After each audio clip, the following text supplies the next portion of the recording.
आज से करीब 2500 साल पहले जब बाकी दुनिया बीमारी और चोटों का इलाज जड़ी बूटियों या टोने टोटकों से कर रही थी, तब भारत में एक ऐसा चमत्कारी डॉक्टर था जिसने आधुनिक प्लास्टिक सर्जरी की नींव रख दी थी। उसका नाम था सुश्रुत। कल्पना कीजिए, किसी युद्ध या दुर्घटना में अगर किसी की नाक कट जाए तो आज के जमाने में तो अस्पताल और डॉक्टर हैं, लेकिन उस समय हैरानी की बात है कि हमारे पूर्वजों ने भी उस जमाने में नाक की सर्जरी यानी राइनोप्लास्टी का तरीका खोज लिया था।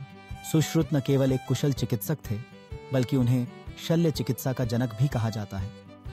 उनके द्वारा लिखित सुश्रुत संहिता दुनिया की सबसे प्राचीन चिकित्सा ग्रंथों में से एक है, जिसमें 300 से ज्यादा ऑपरेशन विधियों और 120 से अधिक सर्जिकल उपकरणों का विवरण मिलता है।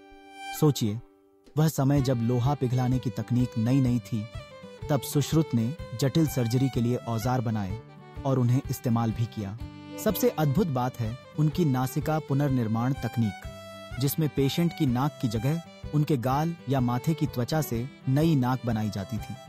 यह तरीका इतना कारगर और परिष्कृत था कि सदियों बाद यूरोपीय डॉक्टरों ने भी इसे अपनाया।